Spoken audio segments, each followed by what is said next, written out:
we're going to cover some things. I'm hoping you show me you have an idea about a little bit of it today.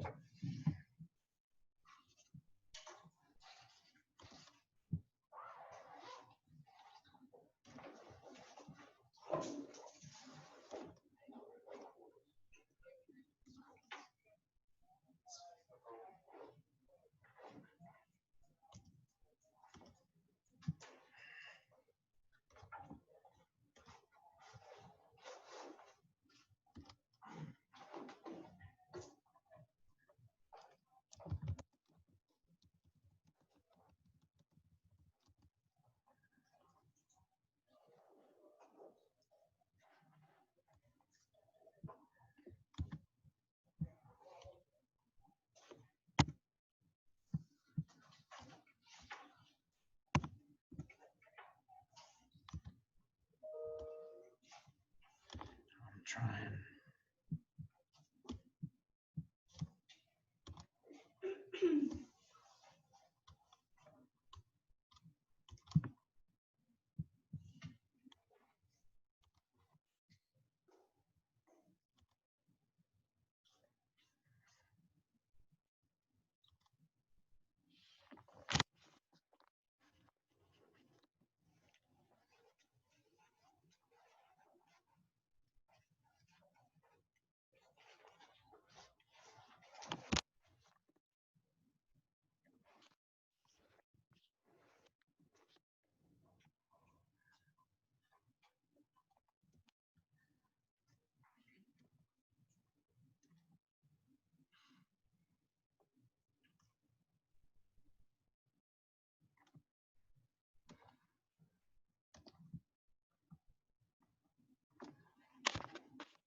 All right, we're getting people loaded up now. I see Nick on. That's good.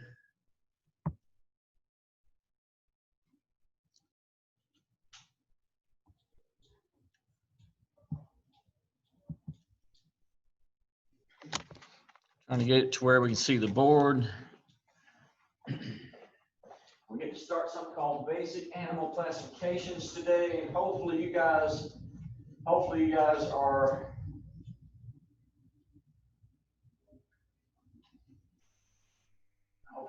know some of the basics on animal classification. Well, let's go ahead and get rid of the last block's notes.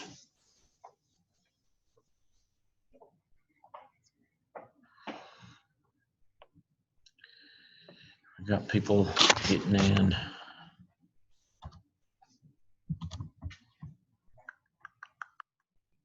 Okay.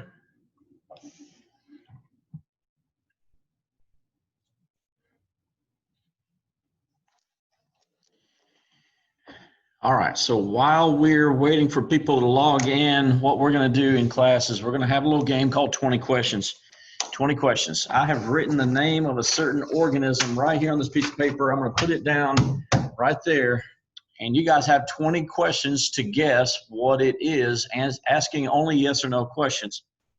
All right, the last class got this in 13 questions. They used up 13 questions. So we're getting people loaded up, and we're going to see if you guys can beat them for 13 questions. Here we go. And who has the first question? I got the animal written right here. You have to figure out which one it is. Yes. Does it walk on 4 legs? Does it? Marvin says, does it walk on 4 legs? The answer is yes. Sometimes, sort of. Tina. Does it have fur? Does it have fur? Yeah. That's a great question. The answer is yes, because now you know that it's going to be a mammal. It's going to be one of the mammals because it has fur. Still looking. Yes. Oh, wait. I was going to ask you if it was a carnivore or herbivore. Okay. Or both. Can it be both? I don't know. Omnivore. That's omnivore. It's neither one. It's neither a carnivore nor a herbivore. Yes, Is it an animal that you can maybe find in a zoo? that you can find in a zoo. Yeah. Is it an animal that you can find in a zoo? Yes. A good zoo? I think a good zoo. Okay, guys, if you're logging in at home, we're basically playing 20 questions. You can ask a question if you need to from home by typing it in. So far, I'm winning. These guys are getting whooped. They've asked 4 questions. They don't know what the animal is, but I've written it right there. Yes. Does it live in the rainforest? Oh boy, that's a good. Some of them. The answer is some of them do. So I have a name of an animal that has a bunch of members, and some of the members do live in the rainforest. Okay, Kendall, I need to be able to see your face, please. Nick, I need to be able to see your face to see that you're there. Anybody else? Yes. Do I get to count it on this? No. Can you ask what, or can you guess what the animal is? You can, but it's a little early. You can if you think you already have it. What do you think? Is it a marsupial? Okay, that's a good question. She said, is it a marsupial? We know this is a mammal, but it may be another class of mammal called a marsupial mammal. It's not. The answer is no. That's a good question. Anybody else? Have I already won? I've already beat you. Oh my God. No more questions? Oh, The last class did it in 13.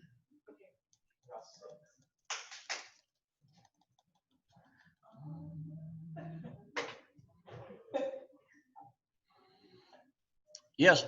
does it have a tail? Does it have a tail? That's a good question. It does.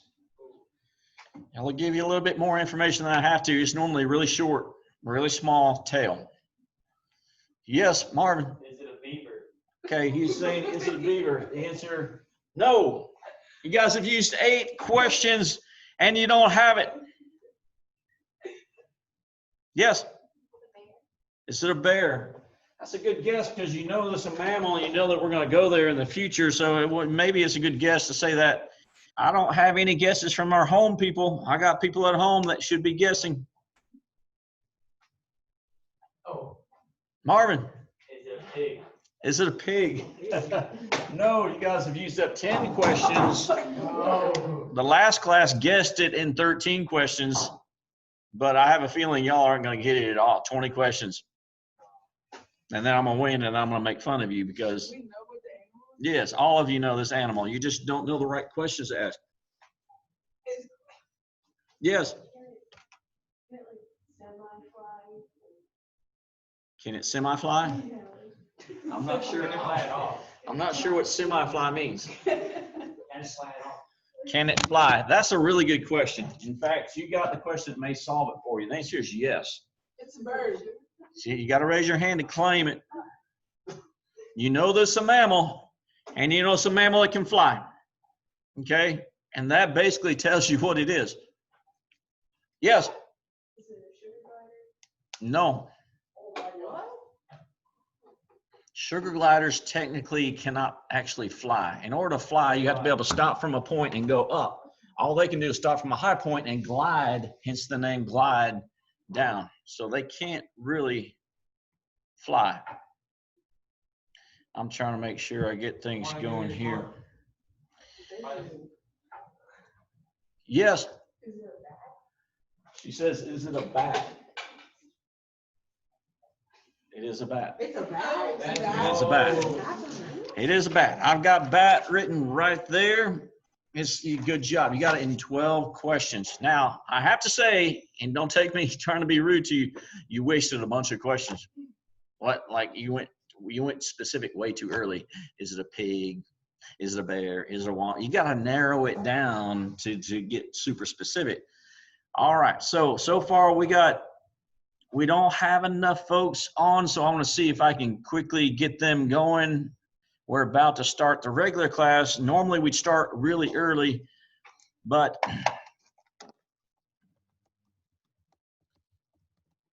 send them a quick message.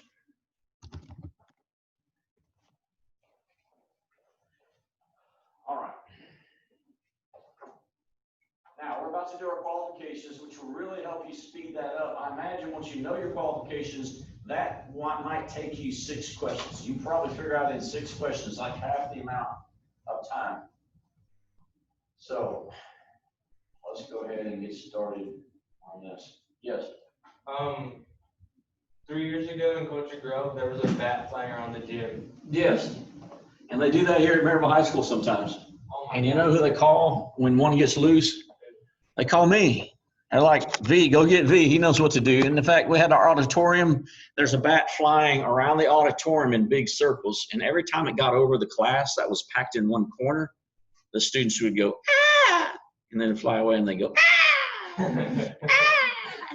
So we trapped it behind the curtains. And then we trapped it in a side room back there. And then we got a blanket, me and one other kid, and we kind of threw it up, and it took us a while, but we finally got him. All right, guys, we are getting going here in a second. I'm going to try to make it so the folks at home can see.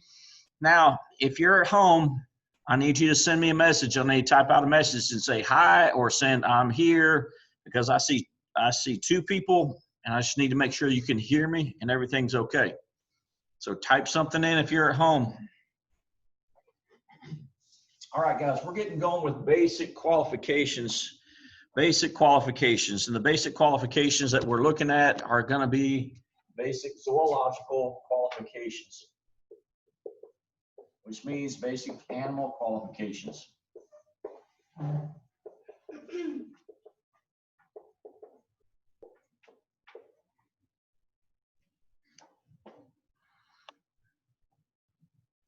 All right.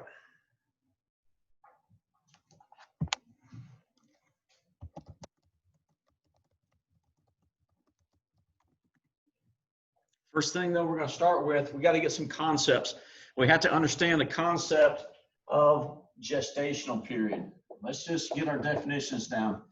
We have a gestational period. This is going to come up in the play later, and so let's see if anybody in here knows what a gestational period is. Anybody here tell me what a gestational period is? How long is a gestational period? All right, so this is the period of pregnancy. How long is it for human beings? What's the gestational period for yes, about 9 months. You're right, Tina. About 9 months, you have a gestational period for humans. The gestational period basically gets longer and longer the bigger the organism is. Believe it or not, mice have like a 14-day gestational period, little tiny mice.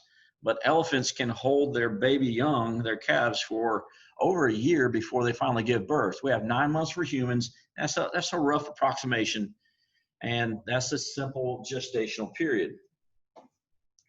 Okay, now we're going to go to our next concept, which is going to be cold. You're going to have to know the difference between being cold-blooded and warm-blooded versus warm-blooded.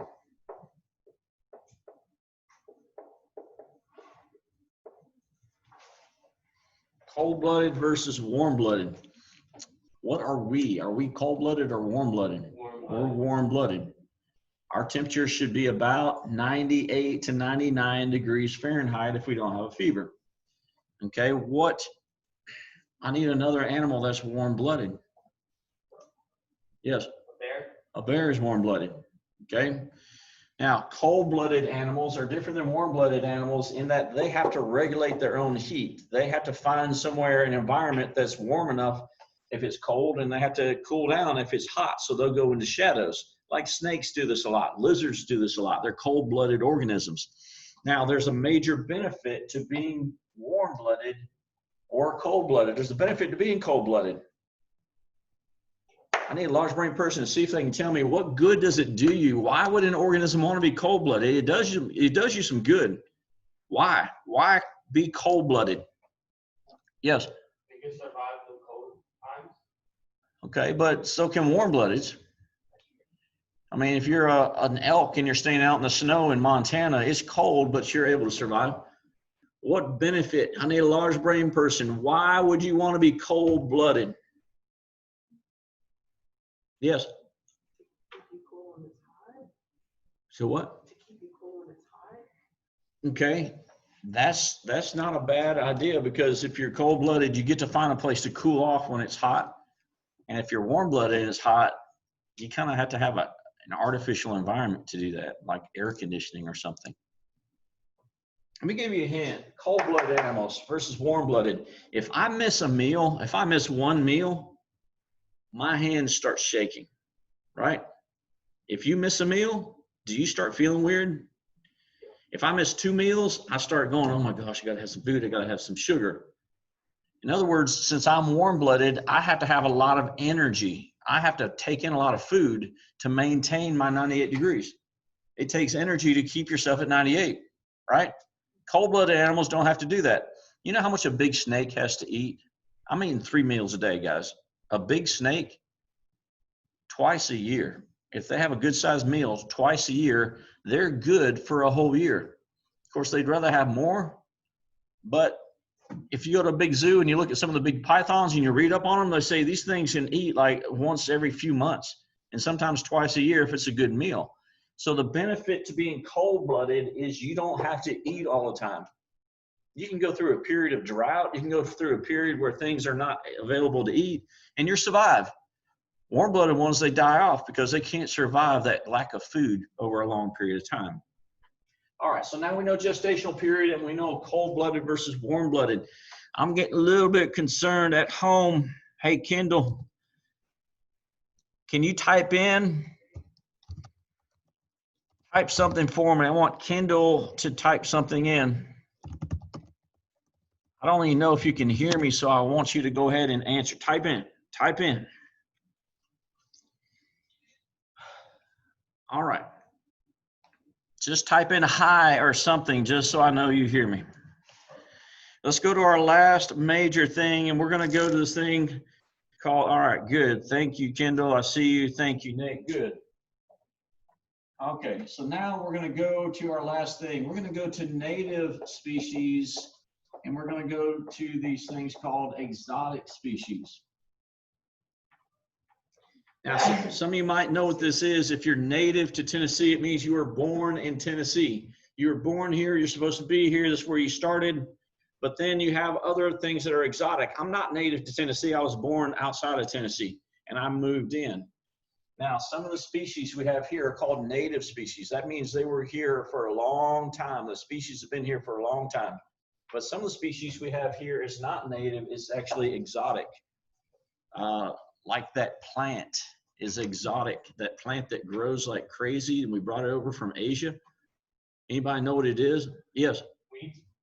Well, more specific than weeds. Yes. Kudzu, you're right. Kudzu it's not supposed to be here. It hasn't been here except for about 40 years. 40 years is not nearly long enough. You need to be here like 1,000 years or longer before you're considered to be native. So kudzu is exotic, but we have plants here that are native, like my most hated plant. Of all the plants, we have a native plant. I hate this plant. It's called poison ivy. It's native right here to Tennessee. I don't want it here. I want it gone, but it's supposed to be here. All right, so now we got those concepts down. Hopefully that makes sense. We got all those gestational periods and all that stuff figured out. Now we're going to our classifications. I'm gonna see if I can put these further up. You guys, hopefully you can use this for your notes. We're gonna start off with a group that I love. These groups, these animals are called the mammals. You have to know what makes a mammal a mammal. All right, let's take some guesses. Anybody know what is it that makes a mammal and not a marsupial, not an amphibian? Yes. Warm-blooded. Good. All right, he got one. Mammals, one of the major qualifications for being a mammal, he's correct, is that you are warm-blooded. All of the mammals are warm-blooded. Even the big whales that are out in the ocean where it's cold, they have to eat constantly to gather the food to burn to make energy. I need another qualification for being a mammal. Yes? Hair or fur. Okay, good. Hair or fur, you're right. Good job. We got some smart people in this class. We got hair or fur. Now, it's kind of strange, but this one's broken every now and then by some of the whales, but even all the whales have hair follicles that hair would grow out of. And normally it's around their lips or where they breathe at the top of their body. But mammals, they're warm-blooded. They have hair or fur. There's two more. You guys at home can guess too. If you know any qualifications for being a mammal, you can guess too. What do you think? Yeah, how they reproduce, but how do mammals reproduce is different than other ones? Live birth. Good job. You got it. Good job. This is called live birth. And basically, these are what you call the placental mammals because they have a placenta. They have a normal pregnancy that we would consider normal, and they have a placenta. All right. So far, we got warm-blooded, we have hair fur, we have live birth. There's one more. Has to do with feeding your young. Milk. That's correct. Milk. What do you call milk production for animals? It's a weird sounding word. What does that start with? L. Lactate. They lactate to feed young.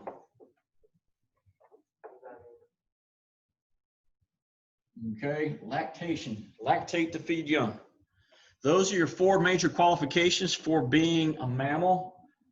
And I need some help now. I need to know example mammals. What animals do we know of that are mammals? Yes. Whales. All right, I've already said that. You got can't. I've already said. I want you to. That's good. You're right. But yes. Cows. Cows. All right. So cows are definitely mammals. What else? Pigs. You like pigs. He likes pig. Pigs are mammals. You're right. How about deer? Now, general rule, and I hate to say this because I violate it sometimes, but I want you to go wild animals whenever you can in this class. For example, if we do a 20 questions, and we're going to have to practice with like the bat thing we did earlier, you cannot choose domesticated animals. I don't want to see bats. I don't want to see cows, dogs, cats on it. We're all going wild animals. All right. Let's see who else is here. All right. Yes. Buffaloes. Buffaloes? Yes. You're right.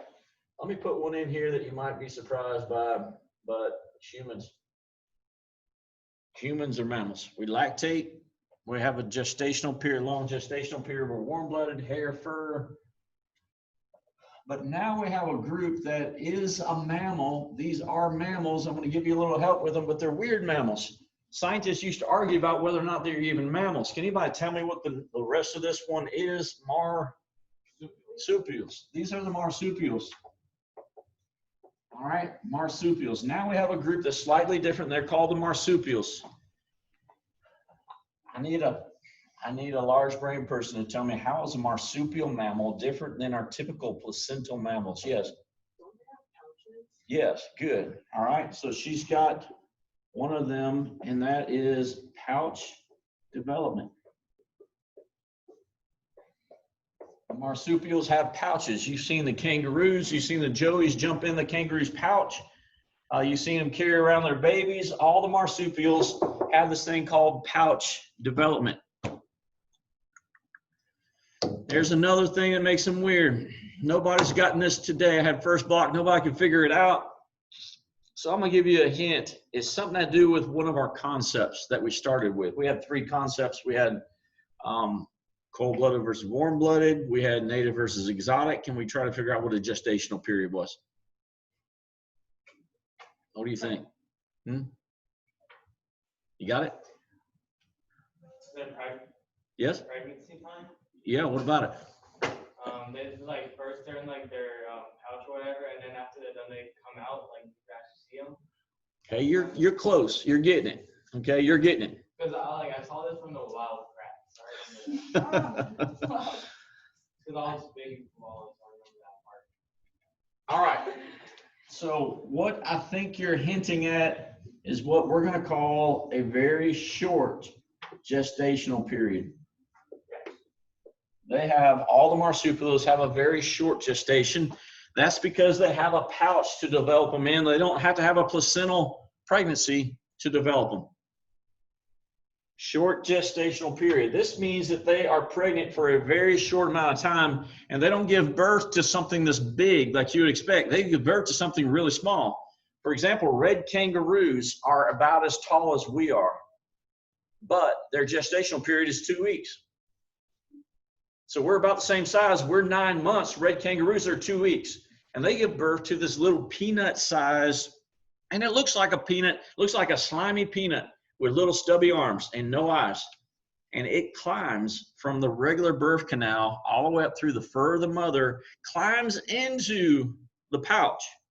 She licks the pathway for it, by the way. The mother licks a path on her fur to tell the little rascal where to go. And after 2 weeks, it's born like a little slimy peanut, climbs up into the pouch, attaches to the nipple, and starts drinking milk inside the mom's pouch. Okay, that's what we call short gestation. All right, short gestation. Now, marsupials. I need examples of marsupials. I've already given one. There's not a whole lot of them, so I'm going to put this one down. The kangaroo definitely is one of our marsupials. I need other marsupials. Other marsupials. I'm not hearing you, Kendall. Nick, you can answer too. What's another? There's a koala one. Very good. A koala is one. Good job. Koalas are mean little guys. I don't know if you know this, but a wild koala.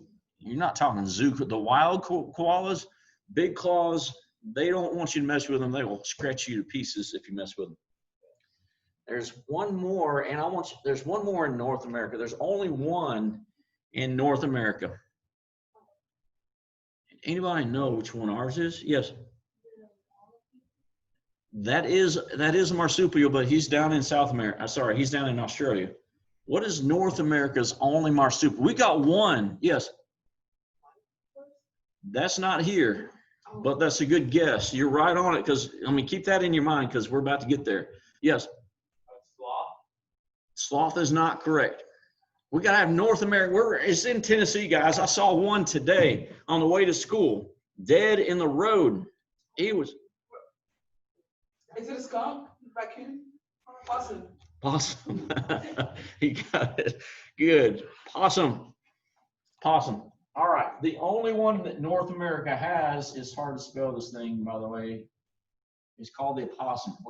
We say possum because we're Tennesseans, but they're supposed to be, the Virginia opossum is its official name. This is the only one North America has. There's a whole bunch down in Australia, but we've got one, the opossum. I'll never forget when I was a kid, this possum got ran over in the front yard, and I went out to look at it, and all these babies were coming out. I mean, she had a pouch and had all these little babies like this long were crawling out of the mama that was dead in the road. And we tried to save those babies and raise them in our house and all that.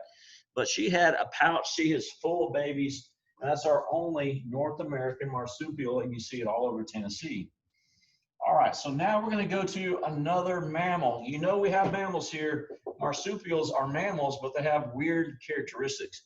Now we're going to get to the weirdest of all the mammal groups. There's only two on the face of the planet. This group is called the monotremes. They're called monotremes. There's only two examples of monotremes left on planet Earth. And you just said one a second ago, what was it?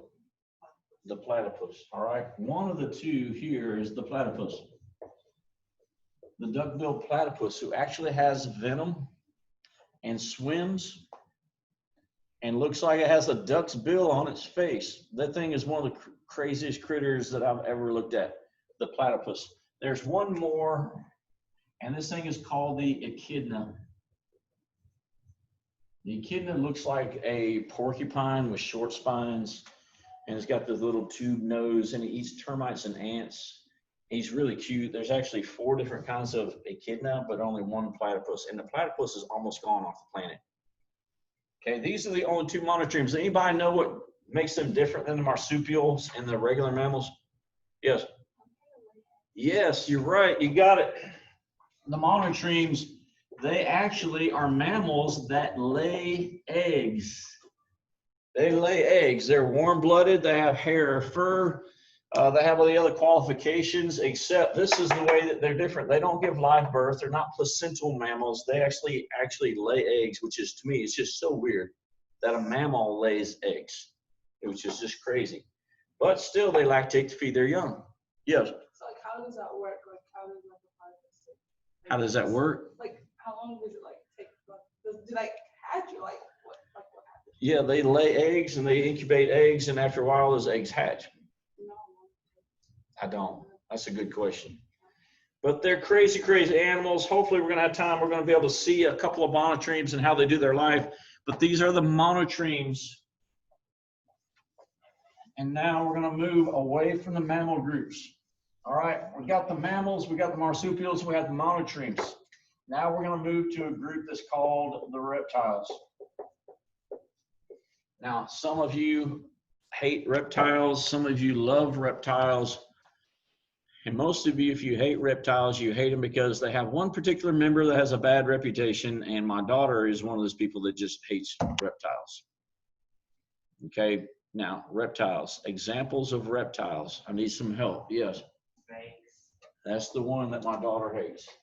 Reptiles, these include the snakes. Now, if I were going to bring a live non-venomous snake in class, how many of you would touch the snake? Okay. How many of you would be okay with it, but you don't want to touch the snake? Okay. How many of you would run for your life to the back of the classroom? All right. So I may bring in a harmless snake that's super nice, but snakes are in this group. What else is in this group? The reptiles include the snakes. And what do you think? Iguana. Okay. The lizards, all the lizards. The iguana is a lizard. Can you name the biggest lizard on the planet? The Komodo dragon is the biggest. We got some smart critters in this class. That's good. There's one major other group of the reptiles. Who can tell me what else belongs in the reptile group? Yes? Chameleon. Those are lizards. I saw one 4 days ago crossing the road. Yes? A turtle. Okay, all the turtles. These are examples of reptiles. Tortoises and turtles, same thing, but those are all reptiles. All of these are reptiles. Now, what makes them reptiles as compared to other things? Yes? Thank you. Thank you. Good. These critters, I'm trying to make a star here, but I'm not very good at making things. We got cold-blooded. These guys are all cold-blooded. This is why you see snakes sometimes sitting out in the sun to warm up in the morning, or lizards kind of, I've got a deck on the back of my house, and I look out there and these little green anole lizards are out there like sunning themselves on a cool day. But when it gets too hot, they go find shadows, and they're trying to regulate their heat. It's called thermoregulation. But they're cold-blooded. What else makes a reptile a reptile? How does a reptile get to be a reptile? Yes? Lay eggs. Where, Marvin? They lay eggs, but you have to tell me where they lay their eggs. Underwater. Mm-mm. On leaves. On leaves? Yeah. There are a few that do that. I think what you're trying to say is that they lay eggs on land. They're going to lay their eggs somewhere on land. Alligators and crocodiles, they climb out of the water, lay their eggs in this big mound. Sea turtles, and this is the one people miss. You guys don't miss this on your test, but sea turtles swim their whole lives out in the ocean. 99.9% of the time they're out in the ocean, but they climb up on land to do one thing. What's the only thing they climb on land to do? Lay eggs. They climb up on the beaches to lay their eggs. So the sea turtles qualify as reptiles. All the turtles are reptiles. Okay, so we got reptiles, we got amphibians, and we've got all those. Now, we're cold-blooded, we lay eggs on land, and the reptiles have something about their skin. What is true about reptile skin? They have something on their skin that causes them to call them reptiles. Yes? Scales. They have scaly skin. So they have scales on their skin. All right, so the reptiles are snakes, lizards, and turtles. Here's your three major qualifications. Now, when you take your quiz on this and when you get your test on this, and we've got Lester in. How you doing, Lester? I hope you're okay. you're going to have to remember these. In fact, I'm going to describe an animal on your test or your quiz, and I'm going to say it's animal X because I can't tell you what it is. I'll say animal X is cold-blooded, lays its eggs in the leaves, and has scales. Which of the below does it belong in? You'd have to say it's a reptile. It's not the next group. All right, so you got the reptiles. Now you have this group that's called amphibians. The reptiles are different than the amphibians for major reasons. Okay? Amphibians.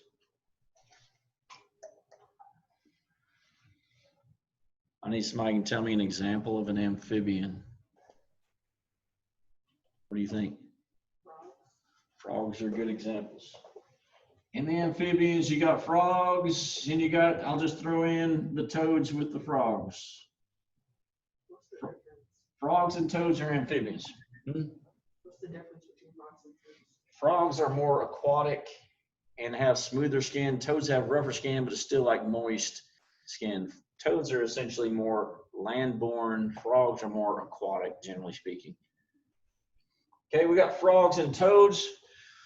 We have right down the road, we have the most, we have the national park that has the most amphibians of any national park, of actually any place on the planet right down the road. Smoky Mountain National Park has more amphibians than any other.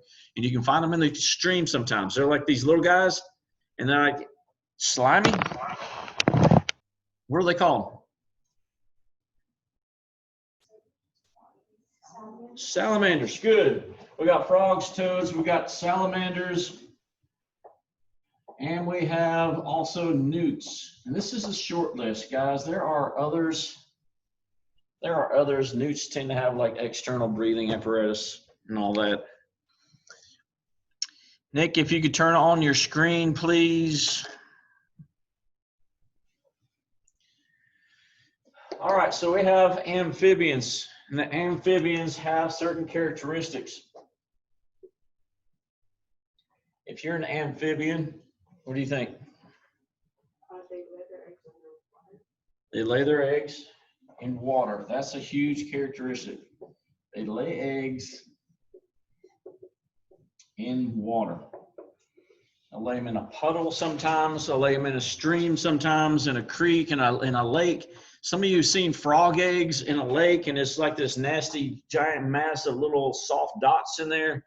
But the amphibians are always laying their eggs, I'm gonna say, in association with water. There's a couple species that lay them on leaves and they drop down into the creek. They're always right above the creek water in a certain stage of development. They'll drop in the water, but it's always an association, heavy association with water. Yes? If you were to find eggs in lakes, like instead of like, even if you were like squish them and touch them, they would die right away. If you pulled them out of the lake, Yeah. As soon as they dried up a little bit, they'd die. That's why you got to be careful. They're kind of sensitive critters, the amphibians are, so you got to be kind of careful with them. Yes, Lester, write your question. Write it down. All right, we lay eggs in water. I need something else that qualifies as an amphibian. I'm surprised Marvin didn't say it already. They're cold-blooded. Marvin's all over cold-blooded versus warm-blooded. So we are cold-blooded. Good. Now we need our last qualification. And this one's kind of strange. Most of the amphibians breathe with two different things. They use two things to breathe. They have what you have to breathe, most of them. Yes? That's right. Good. They breathe with lungs like we do, most of them, and moist skin. Lungs and moist skin. So they can breathe through their skin.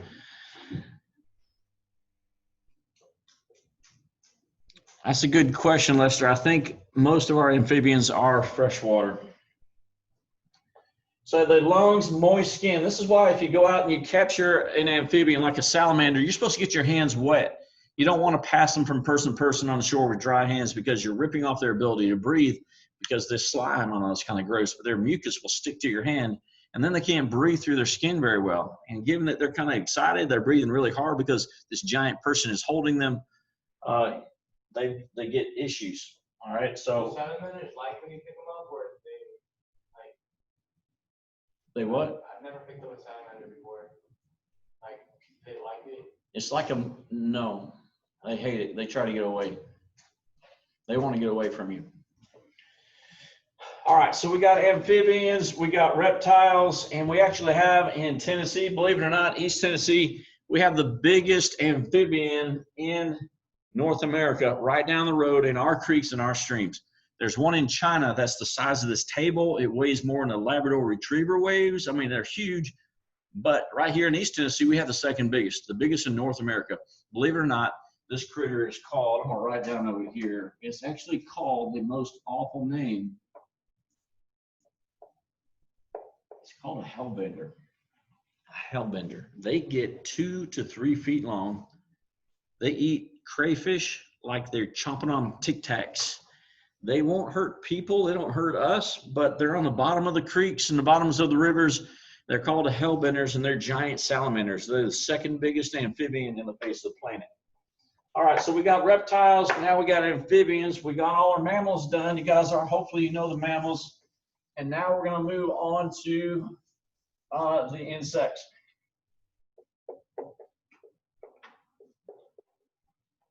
Certain things you have to have in order to be qualified as an insect. Lester, I'm looking for you. Kendall can answer too. Taylor can answer. Who knows? What makes an insect? Yes. Okay, good. So you remember this. This is 6 legs. They don't have more than 6. They got 6.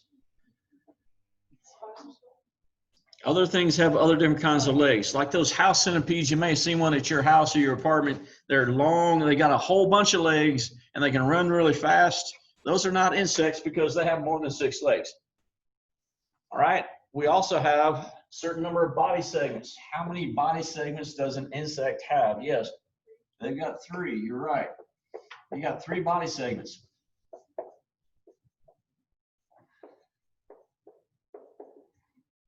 And that's a head, a thorax,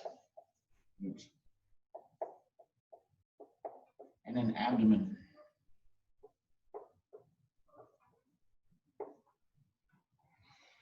So they got 6 legs, they got 3 body segments.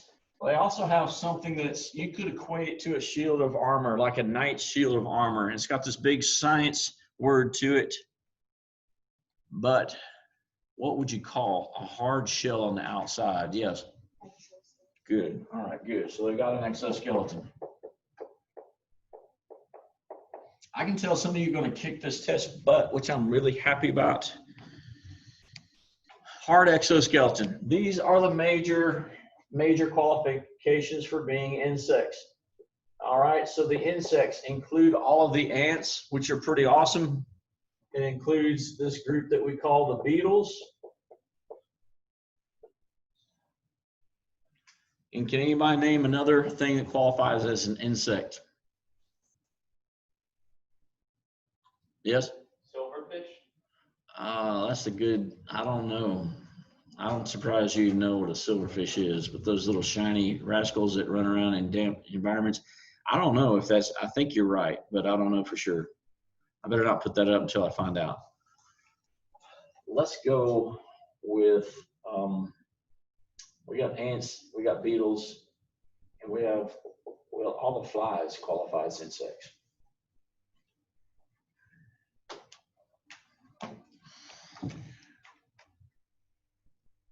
Okay, Lester, you're right. The insects have antenna on their heads too. They're going to have paired antenna, so they'll have 2. I actually forgot, I have it down in my notes, but I forgot to put it up there, but you're right. The insects have paired, which means 2 antenna, paired antenna. But you know the spiders don't have that, so the next group's not going to have that. All right, let's go to the next group and let's figure out the next group. We have this group called the arachnids. You may have seen a movie called Arachnophobia, and so that kind of helps you to know what the arachnids are. We got arachnids. I don't like the arachnids that much. In fact, if I was going to hold a snake or a spider, I would much rather hold a snake. If I was going to mess around with something, I would not really want to mess with these, and I don't know why, because most of them are harmless to people.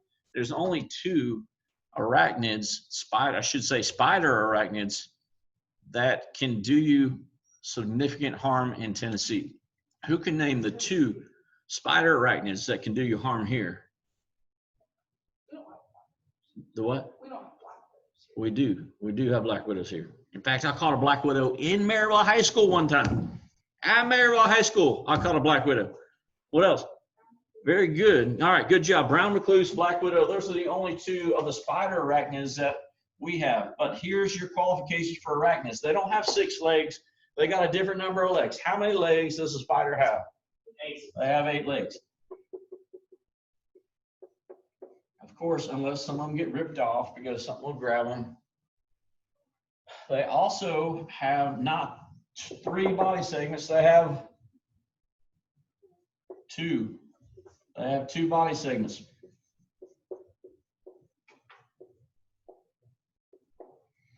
They have a head and they have an abdomen.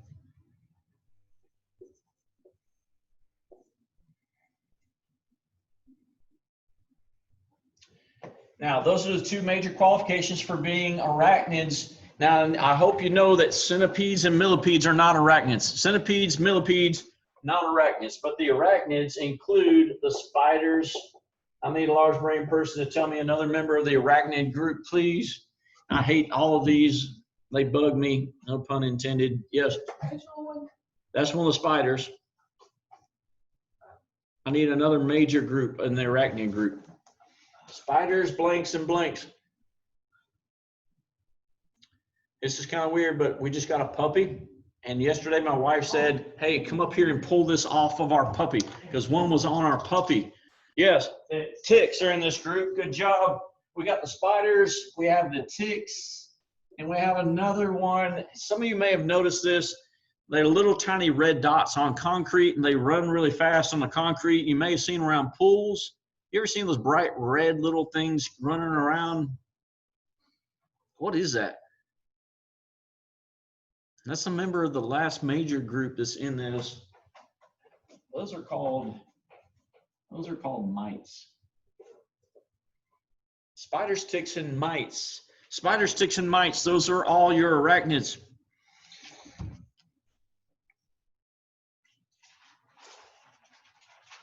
A scorpion is not in the arachnid group.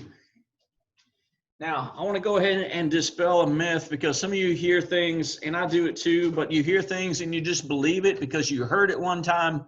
But some of you have heard about the most venomous spider on the face of the planet, but its fangs are just not big enough to penetrate your skin. Oh, yes. they long legs? Yes, but here's the problem. Daddy long legs, they have 10 legs, and they have 1 body segment. So they're really not a spider at all. And they don't have fangs, and they don't have venom. It's just somehow somebody started that myth, and all of us just go, oh my gosh, daddy long legs are venomous? No, they're not spiders. They're not venomous. They have 10 legs. They have 1 body segment. They're actually a different group that we call the apilians, which we're not going to learn about a whole lot. But daddy long legs are not arachnids. They're not spiders. They're not even venomous. They can't hurt you. Yes? My 6th grade science teacher told me they were very venomous. They're wrong. That's incorrect. So check that out. Look it up. It's just weird how many weird things we believe. All right, so we got insects and we have arachnids, and there's a lot more than we're going over. So I know some of you kind of go, what about the octopuses and the squids in the ocean and all? They're different groups, and we don't have time to learn all those. But our last one that we do have time to learn about is this one that's called the birds. Are they warm-blooded or cold-blooded? Warm-blooded. They're warm-blooded. That's because you know that they're warm-blooded because in the wintertime you can see several species still here. Some of them migrate down south and they try to find where it's warmer. But the birds essentially are warm-blooded. You see them in the snow sitting out there kind of fluffed up trying to stay warm. Birds also, all of them, even the penguins, all of them have feathers. Now the penguins don't look like they have feathers. It looks like a leather suit that they're wearing, but that's actually waxy feathers. And if you went up and you grabbed, say, an emperor penguin, which is huge, and you kind of pet it upside down, I don't know if that makes sense, but if you pet it like you normally do a dog or a cat, but then you go the opposite way to make their fur stand up, if you kind of petted a penguin like that, you see those feathers pop up. They're waxy feathers, good for aquatic environments, but every one of them have feathers. Do all the birds fly? No. Name a bird that doesn't fly. Yes. Flamingo. Flamingos fly. Do they really? They don't look like they can, but they actually migrate a long way. Yes. Emus don't fly. You're right. Yes. Ostriches. Ostriches don't fly. Yes. The penguins don't fly. There's a bunch of birds that don't fly, so it's not a qualification. However, the birds tend to have hollow bones.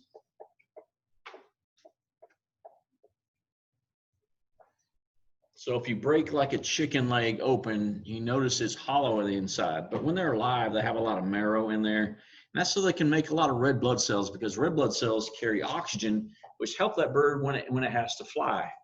Because you have to have a lot of oxygen, so you better make space inside your bones for red blood cells that will carry that oxygen. So the birds that we're looking at, a lot of people don't get it, but the penguins are birds. The penguins are birds. In fact, we had that challenge in first block, and we talked about the bat and the 20 questions things that you guys got. How many did you get? 12 questions or so? And somebody was, and we may have done it in this class too, we're saying, like, we already knew it was a mammal, but people were guessing penguin, thinking that penguins were mammals, but they're not. Penguins, emus, how about hawks? All of these are examples of birds that are in this group. Sorry? What about eagles? All the eagles, there's a whole bunch I didn't mention. All right. So now we've got our qualifications for the major groups, and you guys at home and you guys here, we're going to use those qualifications to help us on the test and to help us figure out the test that's coming up. Your test on basic zoology is going to be about a week and a half from now, and I will let you know at least a week ahead of time, but we're going to have a test that's going to include this and tomorrow's lesson and the next day's lesson on one test. But now you guys at home and you guys in class, we have our next thing, like on Canvas calendar. What we're going to do is we're going to go and click on that page, and it hopefully, crossing my fingers, is going to lead us to the ed puzzles. There's 2 short ed puzzles. I hope they're going to show up. I need you guys at home to listen carefully on this, because if you log into edpuzzle.com and then you put in on the upper right hand corner, you click up there, it's going to give you an ability to put the link that should be in Canvas for you now. You can link up to it. You got to sign up for an account and link with the invitation that I send you. Then you can put in your information, and it should let you take those 2 video quizzes on Edpuzzle. We saw an example of that last week. The last thing it should be on there would be a 3rd button on the Canvas calendar. Today, there are 3 buttons on your Canvas calendar. That 3rd button is your exit quiz. That's how you get your points for the day with the Edpuzzle videos. So I need you now, I'm going to log off on Zoom. We're going to get our computers out in this class and put you can use your notes. You can use your notes on all the quizzes here. So I'd keep your notes out, but then I would go to Canvas and I would go ahead and try to get into the ed puzzles. And last thing you do is take your quiz. That should be the 3rd button in the calendar. All right, so folks at home, we are logging out. I'm going to end this. You all have a wonderful day. Bye.